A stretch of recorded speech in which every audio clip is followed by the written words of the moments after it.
नमस्कार दोस्तों, स्वागत है आपका हमारे चैनल स्टडी ऑल में। दोस्तों, आज का हमारा मॉडल पेपर होगा हिंदी पैडागोजी का। जी हाँ दोस्तों, जिसमें आपको बहुत ही इंपॉर्टेंट क्वेश्चन देखने को मिलेंगे, टॉप सिलेक्टेड क्वेश्चन देखने को मिलेंगे, जो कि दोस्तों आपकी एग्ज़ाम एमपीटेड वर्ग 3 के लिए तैयार किया गया है। दोस्तों, वीडियो को अंत तक जरूर देखिएगा, एक एक क्वेश्चन को ध्यान से पढ़िएगा और उत्तर याद में रखिएगा, क्योंकि दोस्तों आपको एक एक उत्तर ही आप सभी को पता है कितना इंपॉर्टेंट होता है सिलेक्शन के लिए। ठीक है, तो चलिए दोस्तों स्टार्ट करते हैं वीडियो बिना किसी देरी के। अगर आप चैनल को हमारे पहली बार देख रहे हैं या इस चैनल पे आप अभी भी नए हैं, तो चैनल को सबसे पहले सब्सक्राइब कर लीजिए और बेल आइकन पर प्रेस कर लीजिए, जिससे कि दोस्तों न्यू वीडियो की अपडेट्स आपको लगातार मिलती रहे। ठीक है, और कोई भी वीडियो आपसे मिस ना हो और आपकी तैयारी संपूर्ण तरीके से चलती रहे। तो चलिए दोस्तों स्टार्ट करते हैं वीडियो को अंत तक देखिएगा दोस्तों, और पसंद आए वीडियो तो लाइक और शेयर करना ना भूलें। चलिए पहला प्रश्न देखते हैं आज का क्या है। कौशलात्मक उद्देश्य है। आपको बताना है दोस्तों कि ऑप्शन नंबर 1, 2, 3, 4 में से जो कौशलात्मक उद्देश्य के अंतर्गत आएगा जो कथन, वो कौन सा है। ठीक है, अर्थ ग्रहण करना, रचना रूपों का ज्ञान प्राप्त करना, यति गति के अनुसार शुद्ध कविता पाठ करना, या सदरति का विचार प्रस्तुत करना। ठीक है, आपको बताना है दोस्तों कि निम्नलिखित ऑप्शनों में से जो कौशलात्मक उद्देश्य है वो कौन सा है। ठीक है, तो वो होगा दोस्तों आपका यति गति के अनुसार शुद्ध कविता पाठ करना आपका कौशलात्मक उद्देश्य के अंतर्गत आता है। ठीक है, या आएगा, तो ऑप्शन नंबर 3 आपका आंसर हो जाएगा। ठीक है, याद रखिएगा। चलिए सेकंड नंबर क्वेश्चन देख लेते हैं। आदर्श विधि है अनुकरण विधि का परिष्कृत रूप, प्रश्नोत्तर विधि का परिष्कृत रूप, निर्देश विधि का परिष्कृत रूप, या उपयुक्त सभी। ठीक है, तो दोस्तों एक आदर्श विधि जो होती है ना, याद रखिएगा, काफ़ी लोग इसमें उपयुक्त सभी में आंसर लगा के आ जाते हैं। ठीक है, ऐसा नहीं है, आपको एग्जैक्ट आंसर पता होना चाहिए कि आदर्श विधि जो होती है दोस्तों वो अनुकरण विधि का परिष्कृत रूप होती है। ठीक है, ऑप्शन नंबर फर्स्ट आदर्श विधि जो है वो अनुकरण विधि का परिष्कृत रूप है, तो ऑप्शन नंबर फर्स्ट आपका आंसर हो जाएगा। ठीक है ना, बिल्कुल भी कंफ्यूज नहीं होना आपको इसमें। ठीक है, चलिए नेक्स्ट क्वेश्चन देख लेते हैं। क्वेश्चन नंबर 3, प्रोजेक्ट प्रणाली का प्रवर्तन किया है फ्रॉबेल ने, हेलन पार्कहर्स्ट ने, मॉन्टेसरी ने, या किलपैट्रिक ने। ये भी क्वेश्चन आप सभी को पता है कितने बार एग्जाम में रिपीट हुआ है। ठीक है ना, तो दोस्तों प्रोजेक्ट प्रणाली के प्रवर्तक या जिन्होंने प्रोजेक्ट प्रणाली का प्रवर्तन किया है वो हैं दोस्तों ऑप्शन नंबर 4 किलपैट्रिक ने। ठीक है, किलपैट्रिक द्वारा ही प्रोजेक्ट प्रणाली का प्रवर्तन किया गया है। ठीक है, तो ऑप्शन नंबर 4 आपका आंसर हो जाएगा। याद रख के जाइएगा, एग्जाम में काफ़ी बार एग्जाम में पूछा गया है, तो प्रबल संभावना है कि आपके आने वाले एग्जाम में भी पूछा जा सकता है। प्रस्तावना का मूल आधार होता है सहायक सामग्री, पूर्व ज्ञान, शिक्षण उद्देश्य, या समस्यात्मक प्रश्न। ठीक है, आपको बताना है कि प्रस्तावना का मूल आधार क्या होता है। ठीक है, ये भी क्वेश्चन दोस्तों एग्जाम में रिपीटेड क्वेश्चन है, सभी को पता होगा कि प्रस्तावना का जो मूल आधार है दोस्तों वो पूर्व ज्ञान होता है। ठीक है, क्या होता है, पूर्व ज्ञान ही प्रस्तावना का मूल आधार होता है, तो ऑप्शन नंबर 2 याद रख के जाइएगा, आपका आंसर हो जाएगा। चलिए क्वेश्चन नंबर 5 देखते हैं क्या है। कविता शिक्षण का प्रमुख उद्देश्य है शब्दार्थ बोध, मनोरंजन, मापन क्षमता, या भाव अनुभावन। ठीक है, कविता शिक्षण का जो मुख्य उद्देश्य है दोस्तों निम्नलिखित में से वो दोस्तों भाव अनुभावन। ठीक है, भाव अनुभावन ही कविता शिक्षण का प्रमुख उद्देश्य है निम्नलिखित में से, तो ऑप्शन नंबर 4 आपका आंसर हो जाएगा, भाव अनुभावन। ठीक है, चलिए नेक्स्ट क्वेश्चन देखते हैं। आगमन विधि को अन्य किस नाम से जाना जाता है। आपको पता होना चाहिए दोस्तों कि आगमन विधि को और किस अन्य नाम से जाना जाता है, क्योंकि ये क्वेश्चन एग्जाम में पूछा जाता है। ठीक है ना,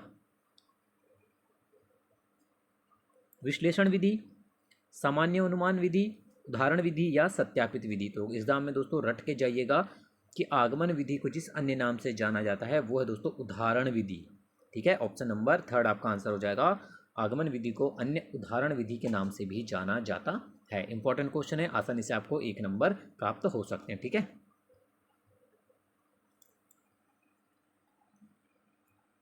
प्रवचन विधि किस शिक्षण विधि से संबंधित है। आपको बताना है कि जो प्रवचन विधि होती है ना वो कौन सी या किस शिक्षण विधि से संबंधित होती है। पद्य शिक्षण विधि से, रचना शिक्षण विधि, गद्य शिक्षण विधि, या कविता शिक्षण विधि। बहुत ही अच्छा क्वेश्चन है दोस्तों, काफ़ी कन्फ्यूज़न वाला क्वेश्चन है, बट आपको इसमें बिल्कुल भी कंफ्यूज नहीं होना है। आपको बिल्कुल आंसर याद रखना है। प्रवचन विधि जो है दोस्तों वो गद्य शिक्षण विधि से संबंधित है। ठीक है, बिल्कुल भी आपको कंफ्यूज नहीं होना है इसमें, बिल्कुल सटीक आंसर लगाना है आपको। प्रवचन विधि जो है वो गद्य शिक्षण विधि से संबंधित है। ठीक है, निम्न में से भाषा में प्रदर्शन विधि का दोष है। अब आपको बताना दोस्तों कि भाषा में जो प्रदर्शन विधि होती है ना, वो निम्नलिखित में से उसका एक दोष है, तो वो कौन सा है? अ मनोवैज्ञानिक है, निम्न स्तर के लिए ही उपयोगी है, सभी विषयों में उपयोगी है, या छात्रों की निष्क्रियता। ठीक है, इनमें से कौन सा इस विधि का दोष है? कौन सी विधि? प्रदर्शन विधि का। ठीक है दोस्तों, प्रदर्शन विधि का जो दोष होता है ना, कि वो केवल निम्न स्तर के लिए ही उपयोगी होती है। ठीक है, निम्न स्तर के लिए ही प्रयोग की जाती है, या केवल निम्न स्तर के लिए ही उपयोगी होती है, यह भाषा में प्रदर्शन विधि का दोष होता है। ठीक है, तो ऑप्शन नंबर सेकंड आपका आंसर हो जाएगा, याद रखिएगा। आगे बढ़ते हैं। माध्यमिक कक्षाओं में व्याकरण का कौन सा रूप सिखाया जाए? तो बताना दोस्तों कि माध्यमिक कक्षा में व्याकरण का कौन सा रूप सिखाया जाए या कौन सा रूप सिखाया जाता है? व्याकरण के सूत्र, नियमित ज्ञान, व्याकरण व्यवहारिक ज्ञान, या शुद्ध व्याकरण।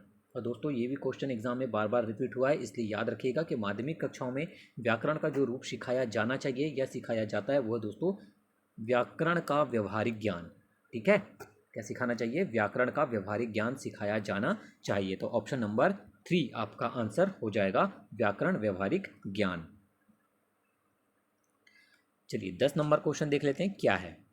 भाषा शिक्षण के मूल कौशलों में सबसे अंत में किस कौशल का शिक्षण कराना चाहिए? अब आपको बताना है दोस्तों कि भाषा शिक्षण के मूल कौशलों में जो सबसे अंत में जिस कौशल का शिक्षण कराना चाहिए दोस्तों, वो है लिखने का।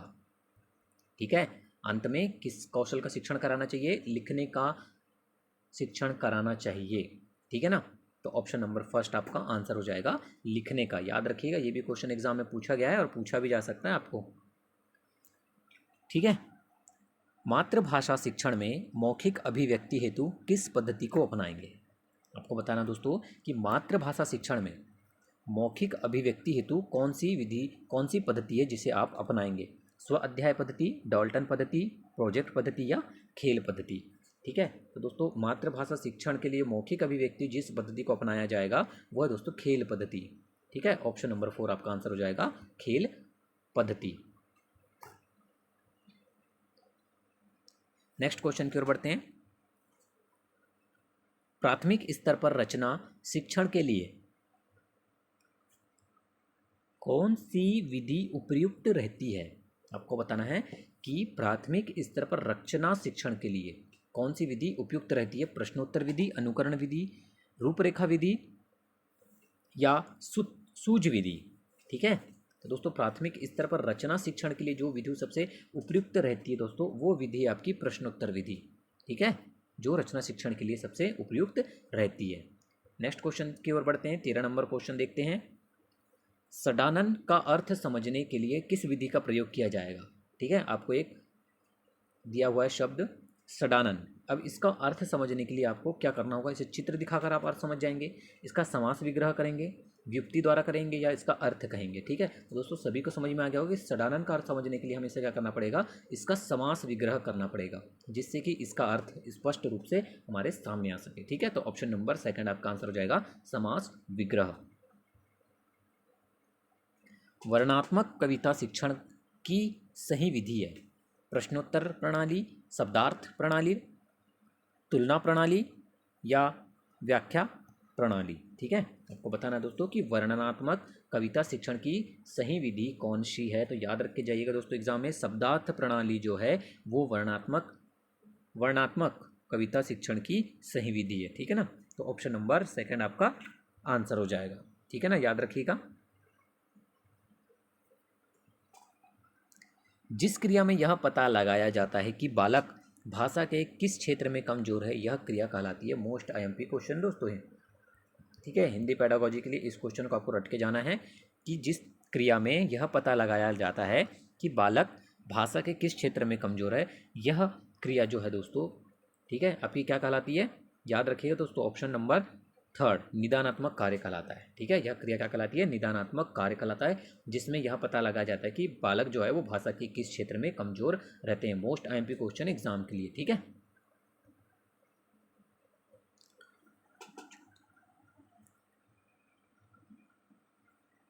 सोलह नंबर क्वेश्चन है, प्राथमिक स्तर पर कविता शिक्षण की उपयुक्त प्रणाली है। ठीक है, आपको बताना है कि प्राथमिक स्तर पर कविता शिक्षण की जो उपयुक्त प्रणाली है वो कौन सी है। व्याख्या प्रणाली, व्यास प्रणाली, तुलना प्रणाली या गीत व अभिनय प्रणाली। दोस्तों आपको सभी को समझ में आ गया होगा कि प्राथमिक स्तर पर कविता शिक्षण की जो उपयुक्त प्रणाली मानी जाएगी दोस्तों, या होगी या है, वह दोस्तों गीत व अभिनय प्रणाली।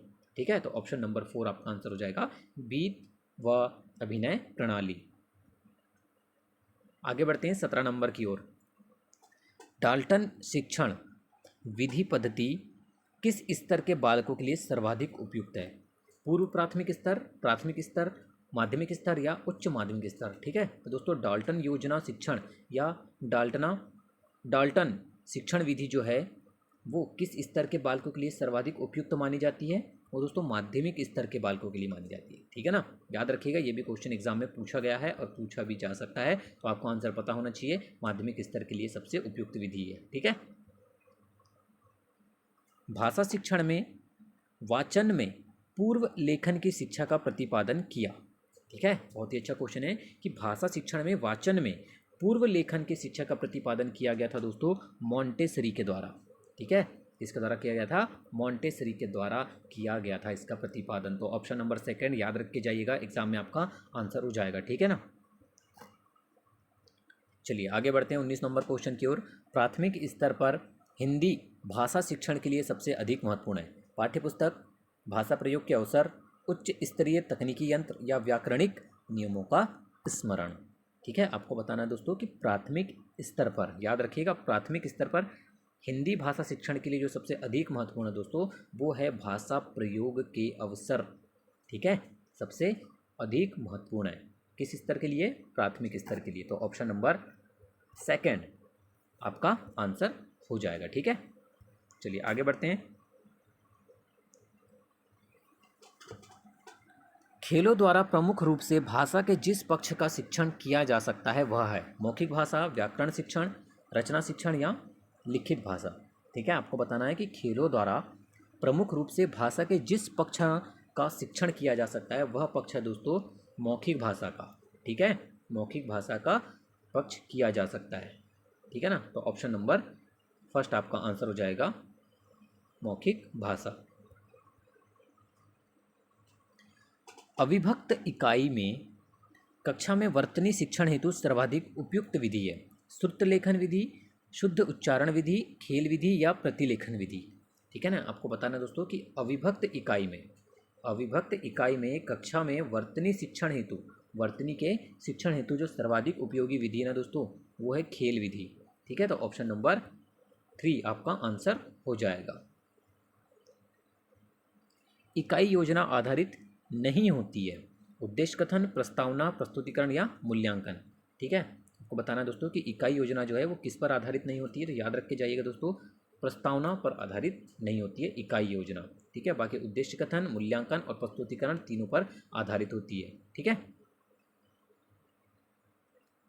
उपचारात्मक शिक्षण की प्रक्रिया कब तक चलती रहनी चाहिए? मोस्ट आईएमपी क्वेश्चन दोस्तों, ये क्वेश्चन एग्जाम में पूछा जाता है। जब तक छात्रों का पिछड़ापन दूर ना हो जाए, जब तक छात्र रुचि ले, जब तक विद्यालय में समय मिले, जब तक अध्यापक चाहे। ठीक है, तो दोस्तों जो उपचारात्मक शिक्षण की प्रक्रिया है ना, वो तब तक चलती रहनी चाहिए जब तक कि छात्रों का पिछड़ापन दूर ना हो जाए। ठीक है, तब तक आपकी उपचारात्मक शिक्षण की प्रक्रिया चलती रहनी चाहिए। तो ऑप्शन नंबर 1 याद रख के जाइएगा, एग्जाम में एज इट इज़ क्वेश्चन आपको पूछा जाता है। ठीक है ना, चलिए आगे बढ़ते हैं। 24 नंबर क्वेश्चन देख लेते हैं क्या है। हिंदी शिक्षण दुर्बल एवं मंद बुद्धि वालों के लिए कौन सी विधि उपयुक्त है? प्रश्नोत्तर विधि, लेख विधि, पुस्तक विधि या समस्या विधि। ठीक है, तो दोस्तों हिंदी शिक्षण दुर्बल एवं मंद बुद्धि वाले छात्रों के लिए जो विधि दोस्तों सबसे उपयुक्त मानी जाएगी या है वो दोस्तों लेख विधि। ठीक है, कौन सी विधि है? लेख विधि सबसे उपयुक्त होगी। तो ऑप्शन नंबर 2 आपका आंसर हो जाएगा, लेख विधि। सुनकर अर्थ ग्रहण करना उद्देश्य का व्यवहारगत परिवर्तन क्या होगा? छात्र विश्लेषण करेंगे, तुलना कर सकेंगे, श्रुत सामग्री का भाव ग्रहण करेंगे या क्रमबद्धता से लिख सकेंगे। ठीक है, तो दोस्तों सुनकर अर्थ ग्रहण करना उद्देश्य का जो व्यवहारगत परिवर्तन होगा वो होगा दोस्तों कि जो श्रुत सामग्री का भाव ग्रहण करेंगे, छात्र जो है वो श्रुत सामग्री का भाव जो है वो ग्रहण करेंगे। ठीक है ना, तो ऑप्शन नंबर 3 आपका आंसर हो जाएगा। चलिए मापन किया जाता है? मूल्यांकन में, कक्षा शिक्षण में, निदानात्मक परीक्षण में या वार्षिक परीक्षा में? तो दोस्तों मापन जो किया जाता है वो किया जाता है दोस्तों, याद रखिएगा, वार्षिक परीक्षा में। ठीक है, तो ऑप्शन नंबर 4 आपका आंसर हो जाएगा, वार्षिक परीक्षा में। नाटक शिक्षण की उपयुक्त विधि है, आपको बताना है दोस्तों कि नाटक शिक्षण की जो उपयुक्त विधि है वो कौन सी है? रंगमंच विधि, अर्थबोध प्रणाली, कक्षा अभिनय विधि या व्याख्या प्रणाली? ठीक है ना, तो याद रखिएगा दोस्तों, नाटक शिक्षण की जो उपयुक्त विधि मानी जाती है ना, या विधि है, वो है दोस्तों आपकी कक्षा अभिनय विधि। नाटक शिक्षण की कक्षा अभिनय विधि सबसे उपयुक्त विधि है। ठीक है ना, चलिए, कहानी शिक्षण का प्रमुख उद्देश्य है समय के सदुपयोग की शिक्षा देना, रस अनुभूति की क्षमता का विकास करना, बालकों का मनोरंजन करना या विषय वस्तु का ज्ञान प्राप्त करना। दोस्तों कहानी शिक्षण का जो प्रमुख उद्देश्य होता है ना, वो क्या होता है दोस्तों, आपको पता होना चाहिए। ठीक है, ऑप्शन नंबर, जो कहानी शिक्षण का प्रमुख उद्देश्य जो होता है दोस्तों, वो होता है बालकों का मनोरंजन करना। ठीक है, तो ऑप्शन नंबर 3 आपका आंसर हो जाएगा, बालकों का मनोरंजन करना। उच्च प्राथमिक स्तर पर कविता शिक्षण की उपयुक्त विधि है? प्रश्नोत्तर प्रणाली, व्याख्या प्रणाली, गीत प्रणाली या शब्दार्थ प्रणाली? दोस्तों उच्च प्राथमिक स्तर पर, ठीक है, उच्च प्राथमिक स्तर पर कविता शिक्षण की जो उपयुक्त विधि होगी दोस्तों, वो होगी व्याख्या प्रणाली। ठीक है, तो ऑप्शन नंबर 2 आपका आंसर हो जाएगा, व्याख्या प्रणाली, याद रखिएगा। व्यवहारिक व्याकरण शिक्षण की सर्वाधिक उपयुक्त प्रविधि है? विषय का अभ्यास, उदाहरणों की प्रस्तुति, सिद्धांत निरूपण या प्रासंगिक कथन?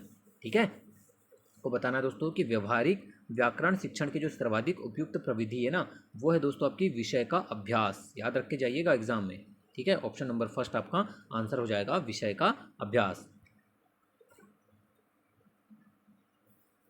मातृभाषा को शिक्षा का केंद्र बिंदु माना जाता है क्योंकि संपूर्ण समाज के केंद्र में रहती है, संपूर्ण पाठ्यक्रम के केंद्र में स्थित रहती है, संपूर्ण विद्यालय जीवन का केंद्र है या संपूर्ण बालक के जीवन के विकास का केंद्र है? दोस्तों आपको आंसर समझ में आ गया होगा।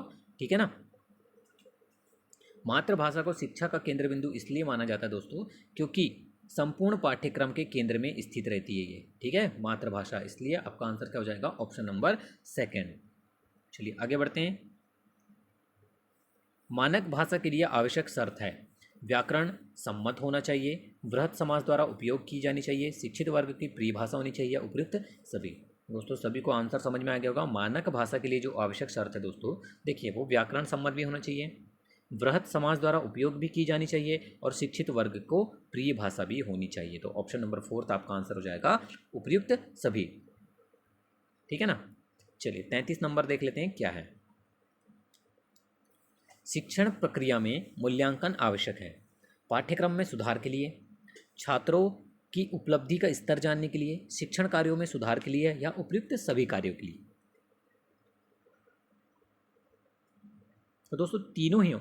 ठीक है, शिक्षण प्रक्रिया में जो मूल्यांकन है वो पाठ्यक्रम में सुधार के लिए भी आवश्यक होता है, छात्रों की उपलब्धि का स्तर जानने के लिए भी आवश्यक होता है और शिक्षण कार्यों में सुधार के लिए भी आवश्यक होता है। तो आपका आंसर क्या हो जाएगा, ऑप्शन नंबर 4।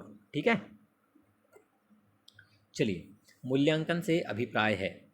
निरंतर चलने वाली प्रक्रिया, उद्देश्यों की पूर्ति का सीमांकन, वांछित व्यवहारगत परिवर्तनों की जानकारी या उपयुक्त सभी? दोस्तों यहाँ पर मूल्यांकन से जो अभिप्राय है वो ऑप्शन नंबर 1, 2 और 3 तीनों से ही है। तो ऑप्शन नंबर 4 आपका आंसर हो जाएगा। ठीक है ना, चलिए आगे बढ़ते हैं, देखते हैं 35 नंबर क्वेश्चन। हिंदी शिक्षक में कौन से विशिष्ट गुण की अपेक्षा की जाती है? वेशभूषा, कुशल अभिव्यक्ति की, चित्रकारी की या अधिक बोलने की? ठीक है, सभी को आंसर दोस्तों समझ में आ गया होगा। ऐसे ही क्वेश्चन आपको हिंदी पेडागोजी में पूछे जाते हैं। ठीक है ना, तो आपको आसानी से ज़्यादा लोड नहीं लेना है, आसानी से आंसर याद रखना है। ठीक है, और आपको सही आंसर टिक करना है। तो हिंदी शिक्षक में दोस्तों जो विशिष्ट गुण की अपेक्षा की जाती है एक शिक्षक से, वो की जाती है दोस्तों कुशल अभिव्यक्ति की। ठीक है, इसकी कुशल अभिव्यक्ति की अपेक्षा की जाती है एक हिंदी शिक्षक से। ठीक है, चलिए आगे बढ़ते हैं। पाठ योजना में निहित प्रस्तावना सोपान किस शिक्षण सूत्र पर आधारित होता है? बहुत ही इंपॉर्टेंट क्वेश्चन दोस्तों। सूक्ष्म से स्थूल की ओर, ज्ञात से अज्ञात की ओर, सामान्य से विशिष्ट की ओर या सरल से जटिल की ओर? ठीक है, आपको बताना है कि पाठ योजना में निहित प्रस्तावना सोपान किस शिक्षण सूत्र पर आधारित होता है? रट के जाइएगा एग्जाम में, ज्ञात से अज्ञात की ओर होता है। ठीक है, तो ऑप्शन नंबर सेकंड आपका आंसर हो जाएगा, ज्ञात से अज्ञात की ओर शिक्षण सूत्र पर आधारित होता है। ठीक है, प्राथमिक पाठशाला में भाषा पढ़ाई जाती है क्योंकि बालक विद्वान बन सके, बालक जीवन यापन कर सके, बालक अन्य विषयों में निपुण हो सके, या बालक भाषा में निपुण हो सके। ठीक है दोस्तों, प्राथमिक पाठशाला में भाषा इसलिए पढ़ाई जाती है जिससे कि जो बालक हैं दोस्तों वो भाषा में निपुण हो सके। ठीक है, इसलिए प्राथमिक पाठशाला में भाषा पढ़ाई जाती है। तो ऑप्शन नंबर 4 आपका आंसर हो जाएगा। ठीक है ना, चलिए आगे बढ़ते हैं। राष्ट्रभाषा का तात्पर्य नहीं है देशों में अधिकतर लोगों की भाषा, जन सामान्य की बोलचाल की भाषा, इनमें से कोई नहीं, या सरकारी कार्यों की भाषा। ठीक है, तो दोस्तों राष्ट्रभाषा के अंतर्गत जो भाषा है, राष्ट्रभाषा की जो भाषा है दोस्तों, जो तात्पर्य है वो आएगा आपका इनमें से कोई नहीं। ठीक है, ये यहाँ पर तीसरे नंबर में दे दिया गया है, अक्सर ये चौथे नंबर में देखा जाता है, तो आपका आंसर हो जाएगा तात्पर्य। देखिए, देश भर में अधिकतर लोगों की भाषा भी होती है राष्ट्रभाषा, जन सामान्य की बोलचाल भाषा भी होती है, और सरकारी कार्यों की भाषा भी होती है। ठीक है ना, तो ऑप्शन नंबर 3 आपका आंसर हो जाएगा, इनमें से कोई नहीं। पाठ्यपुस्तक की भाषा बच्चों की घर व समुदाय की भाषा से मिलती जुलती होनी चाहिए। ठीक है, आपको बताना है कि पाठ्यपुस्तक की भाषा में निम्नलिखित में से कौन सा कथन है जो सत्य होगा? तत्सम प्रधान होनी चाहिए, तद्भव प्रधान होनी चाहिए, या अतिकाधिक कठिन शब्दों से युक्त होना चाहिए। तो दोस्तों पाठ्यपुस्तक की जो भाषा है वो बच्चों की घर व समुदाय की भाषा से मिलती जुलती होना चाहिए, जिससे कि दोस्तों उनको भाषा पढ़ने और समझने में आसानी हो। ठीक है, तो ऑप्शन नंबर फर्स्ट काफ़ी इजी क्वेश्चन था, सभी को समझ में आ गया होगा। चलिए 40 नंबर क्वेश्चन देखते हैं। प्राथमिक स्तर पर भाषा सिखाने से तात्पर्य है भाषा का व्याकरण सिखाना, उच्च स्तरीय साहित्य पढ़ाना, भाषा का प्रयोग सिखाना, या भाषा वैज्ञानिक तथ्य स्पष्ट करना। ठीक है दोस्तों, प्राथमिक स्तर पर भाषा सिखाने से जो तात्पर्य होता है दोस्तों, वो भाषा का प्रयोग सिखाने से होता है। ठीक है, कि भाषा को किस तरह से प्रयोग कहाँ कब और कैसे किया जाता है, यही प्राथमिक स्तर पर भाषा सिखाने का तात्पर्य होता है। ठीक है, तो ऑप्शन नंबर 3 आपका आंसर हो जाएगा। ठीक है ना, वीडियो को अंत तक देखने के लिए धन्यवाद दोस्तों। वीडियो पसंद आई हो तो लाइक और शेयर जरूर कीजिएगा, और इसी तरह की वीडियो लगातार पाने के लिए दोस्तों हमारे चैनल को सब्सक्राइब जरूर करें।